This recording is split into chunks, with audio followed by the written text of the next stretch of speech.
नमस्कार, पहाड़ समाचार में आपका स्वागत है। मैं हूं आपके साथ अनुष्का सिंह। 2 सितंबर 1994 को मसूरी में शहीद हुए 6 राज्य आंदोलनकारियों को मुख्यमंत्री पुष्कर सिंह धामी ने श्रद्धा सुमन अर्पित किए। इस अवसर पर केंद्रीय राज्य मंत्री अजय भट्ट, कैबिनेट मंत्री गणेश जोशी भी मौजूद रहे। शहीदों को श्रद्धांजलि अर्पित करते हुए मुख्यमंत्री ने कहा कि वह स्वयं एक आंदोलनकारी रहे हैं और उनके दर्द को भली भांति जानते हैं। उन्होंने कहा कि वह सक्रिय राज्य आंदोलनकारियों को चिन्हीकरण को लेकर दिशा निर्देश जारी कर चुके हैं और 31 सितंबर तक राज्य आंदोलनकारियों को चिन्हीकरण का काम पूरा कर लिया जाएगा। इस दौरान शिफन कोर्ट से बेघर हुए लोगों ने मुख्यमंत्री को एक ज्ञापन भी प्रेषित किया, जिसमें मांग की गई कि शिफन कोर्ट में निवासियों को शीघ्र आवास मुहैया कराया जाए। वहीं सीएम पुष्कर सिंह धामी ने कहा कि शिफन कोर्ट के निवासियों की मांगों को पूरा करने के लिए सरकार प्रतिबद्ध है और जल्द ही बेघर लोगों के लिए योजना बनाई जाएगी। और प्रभु से प्रार्थना है, जब तक हमारी सांसें रहें तब तक हम हमेशा श्रद्धांजलि में इसी तरह से आते रहें और जो शहीदों का संकल्प था, जिस वजह से उन्होंने शहादत दी, उसको पूरा करने में तन मन धन हम लगा सकें और अपने को न्यौछावर कर सकें। जितनी भी श्रद्धांजलि दें हम उतनी कम है।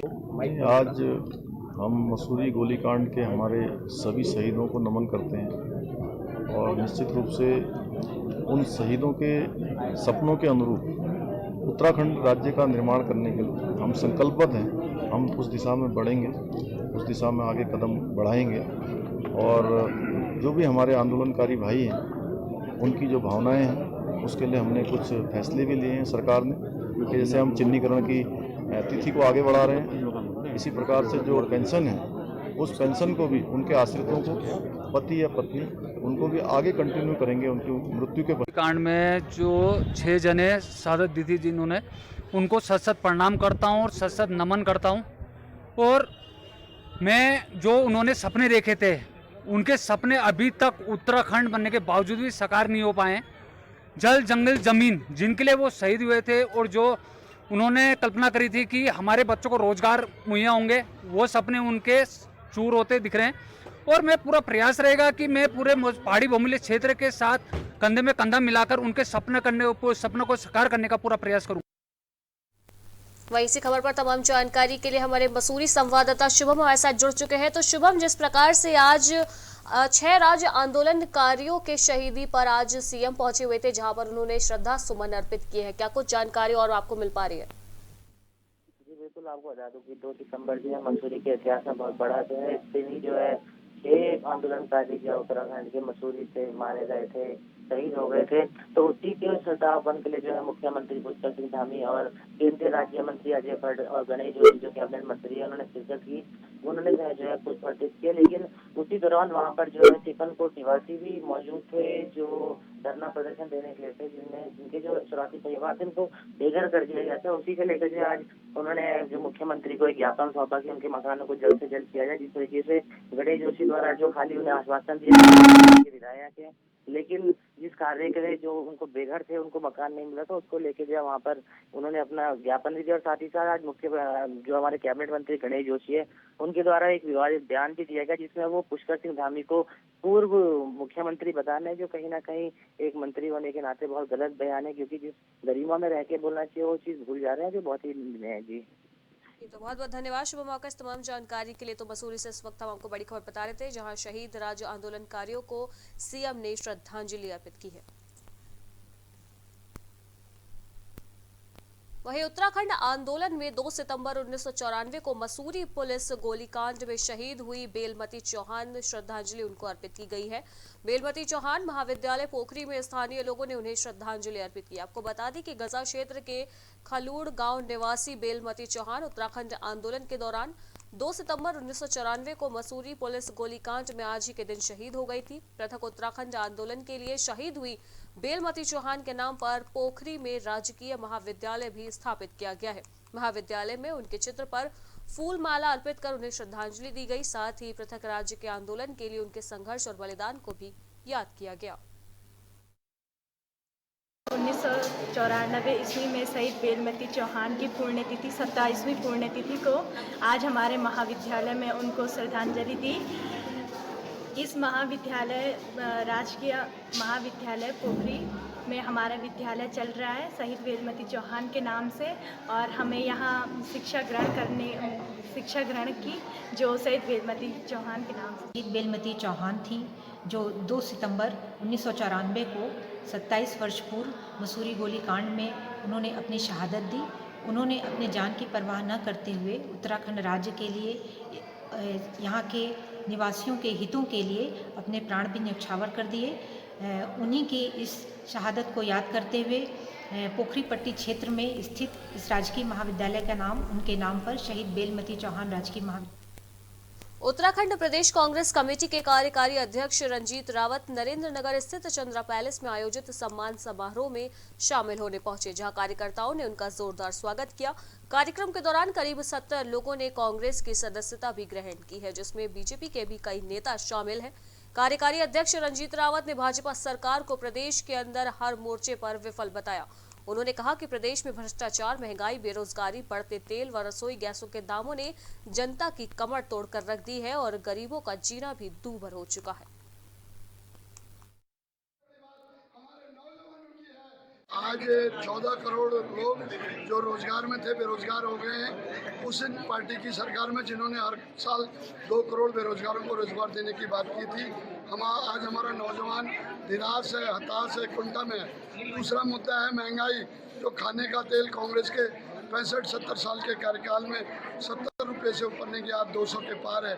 गैस 1000, डीजल 100, पेट्रोल 100 से पार हो गया है। इसलिए उत्तराखंड किसान मोर्चा के बैनर तले आज बेलडा में किसानों ने महापंचायत का आयोजन किया, जिसमें कृषि कानून समेत विभिन्न मांगों को लेकर किसानों ने चर्चा की। राष्ट्रीय अध्यक्ष चौधरी गुलशन रोड ने अपनी मांगों के रखते हुए उन्होंने बोला है कि जो उत्तराखंड में गन्ने के रेट तय किए गए हैं वो उत्तर प्रदेश के आधार पर किया जा रहा है, लेकिन गन्ना ढुलाई का रेट यूपी के आधार पर किया नहीं जा रहा। इसके अलावा उन्होंने कहा कि गन्ना मिलों द्वारा समय पर भुगतान नहीं किया जा रहा है। वहीं किसानों पर विजिलेंस की छापेमारी को भी गलत बताया। आज यहाँ से आह्वान हुआ किसानों के हजारों के बीच में कि हम हजारों की तादाद में 5 सितंबर की जो मुजफ्फरनगर की पंचायत है उसको सफल बनाने के लिए उत्तराखंड के किसान हजारों की संख्या में पहुंचे। देखिए उस बात को लेकर भी यहाँ पर पंचायत में निर्णय होगा। आज जिन पर लाठीचार्ज है, हरियाणा से भी कुछ किसान हमारे बीच में पहुंचे हुए, हरियाणा से भी एक प्रतिनिधिमंडल हमारे बीच में आया। तो किसान देश का किसान है, चाहे वह हरियाणा का हो, चाहे महाराष्ट्र का हो, चाहे कहीं का हो। अगर किसान पे एक लाठी पड़ेगी तो देश के पूरे देश के किसान समाज पर लाठी पड़ेगी। तो ऐसी सरकार आने वाले टाइम में एक लाठी का हिसाब। रुड़की के सिविल हॉस्पिटल में पहुंचे एक घायल युवक ने पास ही के गांव में रहने वाले एक व्यक्ति पर पुरानी रंजिश को लेकर मारपीट और हमला करने का गंभीर आरोप लगाया है। दरअसल फतेहपुर झंडियान में रहने वाले मुकर्रम ने आरोप लगाया है कि सिकड़ौड़ा गांव के कुछ लोगों की उनसे पुरानी रंजिश थी, जिसके चलते उन लोगों ने उन पर हमला बोल दिया और बुरी तरह से जख्मी कर दिया। पीड़ित का कहना है कि विपक्षी समझौते का दबाव बना रहे थे, लेकिन जब उसने मना किया तो उन लोगों ने उस पर हमला बोल दिया। वहीं इस पूरे मामले को लेकर पुलिस का कहना है कि मामले की जांच की जा रही है और आरोपी के खिलाफ सख्त कार्यवाही की जाएगी।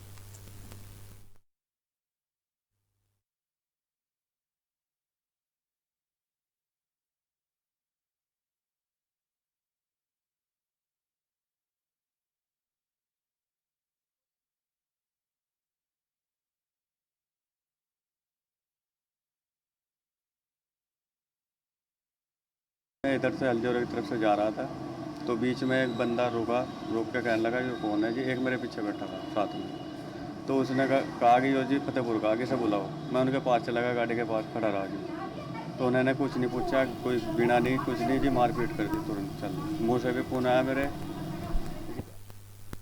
चमोली जिला मुख्यालय गोपेश्वर में गढ़वाल मंडल विकास निगम कर्मचारियों ने 2 घंटे कार्य बहिष्कार किया। उन्होंने 12 सूत्रीय मांगों को लेकर एजेंसी परिसर में धरना प्रदर्शन किया।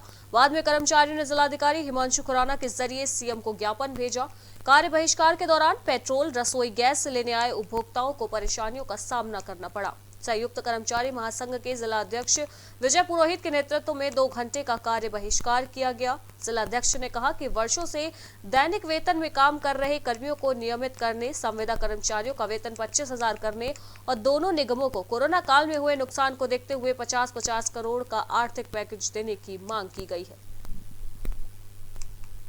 तो 12 सूत्रीय मांगों को लेकर आज एजेंसी परिसर में कर्मचारियों का धरना प्रदर्शन देखने को मिला, जहां विकास निगम कर्मचारियों ने 2 घंटे तक कार्य बहिष्कार किया है। आपको बता दें कि अपनी विभिन्न मांगों को लेकर 2 घंटे का कार्य बहिष्कार किया है कर्मचारियों ने, जिसकी वजह से स्थानीय लोगों को काफी परेशानियों का सामना भी करना पड़ा है।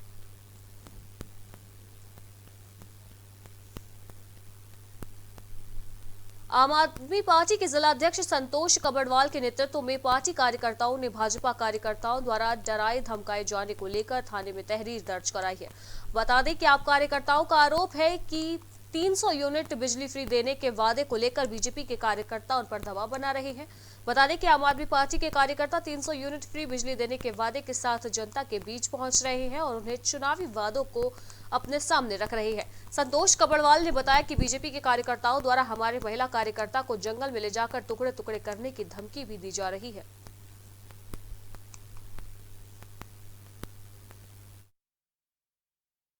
उनको धमकियां मिल रही हैं और उनकी जो एक गाड़ी है धमोला में खड़ी है, उसके चारों टायर, किसी कार्यकर्ता की गाड़ी है, उसके चारों टायर की किसी ने हवा निकाल दी है। तो इस संबंध में हमने तुरंत मौके पर फोर्स रवाना कर दिया और जांच उसकी की जा रही है। उन्होंने मुझे लालच से ये कहा कि नंबर मेरे पास है मैडम और हम भी आपकी टीम में जुड़ना चाहते हैं। मैंने सोचा चलो अच्छी बात है, तो फिर मैं उनसे मिली। उन्होंने वो धमकाया कि तुम बहुत आगे उड़ी हो और शायद मुझे लगता है कि प्रत्याशी तुम ही हो। मैंने कहा मेरा भाई है, तो वो बोले थे ऐसे भाई और बहन को जंगल पे ले जाके क्या करते हैं वो हम जानते हैं। मैंने उनसे ये बोला भाई, और मैंने ये बोला कि आप हो कौन? कहने लगे मैं बीजेपी वाला हूँ, मुझे 3 साल हो गए। आम आदमी पार्टी का फ्री बिजली गारंटी योजना में रजिस्ट्रेशन चल रहा है और हमारे कार्यकर्ता घर घर जा रहे हैं और लोगों का रजिस्ट्रेशन करा रहे हैं और बहुत ज़्यादा सराहना लोगों से उनको मिल रही है। लोग उनका स्वागत कर रहे हैं हमारे कार्यकर्ताओं का, और कई लोगों का हमारे पास फ़ोन भी आ रहा है कि हमारा रजिस्ट्रेशन भाई कैसे होगा, आप ये बताइए। तो इसी उसमें हम लगे हुए हैं। और इस बीच में कई दिनों से देखने में आ रहा है कि हमारे कार्यकर्ताओं को भारतीय जनता पार्टी के कार्यकर्ता कहने वाले लोगों द्वारा उनको धमकाया जा रहा है, उनको डराया जा रहा है। लालकुआ में मामूली कहासुनी में तराई भाबर बचाओ संघर्ष समिति के सचिव धीरज पांडे को बिंदु खत्ता क्षेत्र के छात्र नेता ने गोली मारकर घायल कर दिया। धीरज पांडे को गोली मारने के बाद आरोपी मौके से फरार हो गए। आनंद फानन में उन्हें इलाज के लिए राजकीय अस्पताल हल्द्वानी में भर्ती कराया गया। वहीं घटना की सूचना मिलते ही पुलिस प्रशासन के अधिकारी मौके पर पहुंचे और मादहतों को आरोपियों की गिरफ्तारी के आदेश भी जारी कर दिए हैं। जैसे ही वो उसके घर पहुंचा तो सिजवाली ने सीधे उसको फायर किया और उसकी वो सर में लगा। सर में लगने के बाद घायल हो गया। घायल के उसके साथ ही जो कि उसको सोवन सिंह जीना ले गए। सोवन सिंह जीना जाने के बाद में उनको फिर वेस्ट उसमें सुशीला तिवारी में भर्ती किया गया। 2 युवकों में आपस में झगड़ा हुआ और वहाँ गोली चलने लगी किसी तरह से एक व्यक्ति को। तो उसके बाद पुलिस द्वारा कार्रवाई की गई। घायल को सुशीला तिवारी अस्पताल भिजवाया गया और जो प्रतिवादी है उसको तलाश करने का प्रयास किया जा रहा था। तो घायल की तबीयत थोड़ा ठीक है। उसके परिजनों द्वारा अभी एक तहरीर दी गई है। उस तहरीर पर नियमन। ऋषिकेश बद्रीनाथ राष्ट्रीय राजमार्ग से भारी मलबा हटाए जाने के बाद जिलाधिकारी टिहरी आशीष श्रीवास्तव ने शर्तों के साथ मार्ग को खोलने के आदेश जारी कर दिए हैं।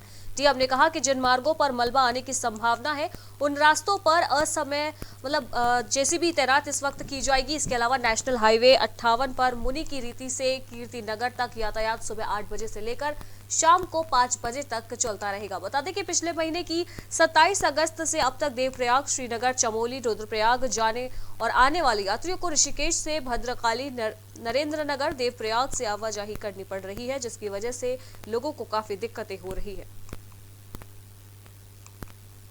तो नरेंद्र नगर में आज शर्तों के साथ में मार्ग को खोल दिया गया है। आपको बता दें कि शर्तों के साथ इस वक्त ऋषिकेश बद्रीनाथ राष्ट्रीय राजमार्ग को जिलाधिकारी ने शुरू कर दिया है।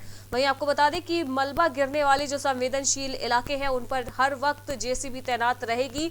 वहीं कई सारी शर्तें इस वक्त जिलाधिकारी ने बना दी है, जिसके बाद अब राष्ट्रीय राजमार्ग को एक बार फिर से खोल दिया गया है। आपको बता दें कि शर्तों के साथ ऋषिकेश बद्रीनाथ राष्ट्रीय राजमार्ग की शुरुआत कर दी गई है। काफी दिनों से ये इलाका बंद पड़ा था, जिसकी वजह से लोगों को भारी दिक्कतों का सामना करना पड़ रहा है। वहीं पर शर्तों के हिसाब से सुबह 8 बजे से लेकर शाम 5 बजे तक ही वाहनों को आवाजाही करने के इस वक्त निर्देश जारी किए गए हैं।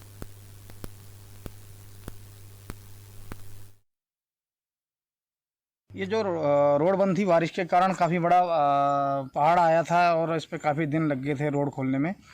इस पर जो डीएम महोदय का आदेश था कि जो इसमें वाहन को प्रतिबंधित कर दिया गया था क्योंकि कोई भी दुर्घटना हो सकती थी। और आज रोड कुछ इन्होंने खोल दी गई है और इस पर ऊपर से जिलाधिकारी महोदय का आदेश आ गया कि सुबह 8 बजे से शाम 5 बजे तक ही। पिरान कलियर में दिव्यांग युवती के साथ गैंगरेप की घटना को अंजाम देने वाले 3 आरोपियों को पुलिस ने गिरफ्तार कर लिया। पुलिस ने आरोपियों को न्यायालय के समक्ष पेश कर जेल भेज दिया है। बता दें कि बीती 27 अगस्त की रात दिव्यांग युवती को कोल्ड ड्रिंक में नशीला पदार्थ पिलाकर उसके साथ दुष्कर्म की वारदात को अंजाम दिया गया था। आरोपियों ने दुष्कर्म का वीडियो बनाकर सोशल मीडिया पर वायरल कर दिया था। पीड़िता ने मामले की शिकायत पुलिस से भी की थी, जिसके बाद पुलिस ने पीड़िता के तहरीर के आधार पर मुकदमा दर्ज कर आरोपियों की तलाश शुरू कर दी। वहीं आज पुलिस ने आरोपियों को गिरफ्तार करके जेल भेज दिया है। में से सोशल मीडिया में एक वीडियो वायरल होने की बात हम लोगों के उसमें आई थी, संज्ञान में आई थी। तो पुलिस ने इसको संज्ञान में लेते हुए इमीडिएटली अभियोग पंजीकृत किया गया और इसमें जो भी अभियुक्त इसमें शामिल थे 3 लोगों की पहचान की गई थी और सीओ रुड़की के नेतृत्व में इसमें इमीडिएटली कार्रवाई करते हुए। वहीं जिलाधिकारी मनोज गोयल ने प्रसिद्ध पर्यावरणविद जगत सिंह चौधरी कृषि फार्म टोल मल्ला में आयोजित औषधीय पौधारोपण कार्यक्रम में हिस्सा लिया। इस दौरान उन्होंने औषधीय पेड़ रोजमेरी का पौधारोपण करते हुए अन्य काश्तकारों को भी इस पौधे को लगाने को कहा है। राष्ट्रीय कृषि प्रसार एवं प्रौद्योगिकी मिशन के अंतर्गत कृषि विभाग द्वारा इनोवेटिव गतिविधियों की शुरुआत न्याय पंचायत मरोड़ा से की गई है। आपको बता दें कि क्षेत्र के कोटमल्ला गांव में 1 हेक्टेयर भूमि पर 10,97,000 रुपए की लागत से विभागीय और मनरेगा के संयुक्त प्रयासों से औषधीय पौधों का रोपण किया जा रहा है, जिसकी शुरुआत की गई है। बुधवार को जिलाधिकारी मनोज गोयल ने इसकी शुरुआत की। उन्होंने बड़ी संख्या में मौजूद काश्तकारों के साथ स्वरोजगार एवं आजीविका पर विस्तार से चर्चा की।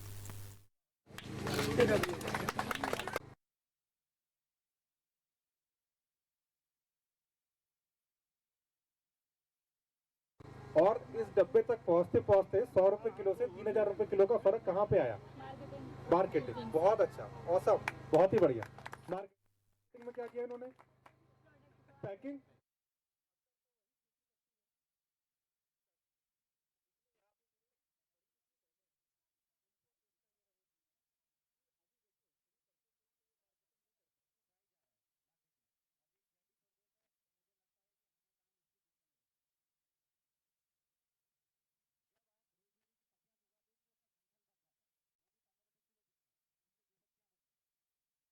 और अगर थोड़ा सा मेरे ख्याल से अगर आपको से कोई जानता होगा डॉक्टर जीएस भटूला भी है सब। और यही हमारे कर्मठ हमेशा सुर्खियों में रहने वाली पंतनगर स्थित गोविंद बल्लभ पंत यूनिवर्सिटी एक बार फिर से सुर्खियों में है। दरअसल यूनिवर्सिटी में उप नियंत्रक पद पर तैनात कर्मचारी सत्य प्रकाश कुरील पर यूनिवर्सिटी का लगभग 12 लाख रुपए से अधिक का बकाया बाकी है। वहीं मामले में यूनिवर्सिटी के कुलपति द्वारा 1 साल पूर्व दिए गए कार्रवाई के आदेश के बाद भी मामला जस का तस बना हुआ है।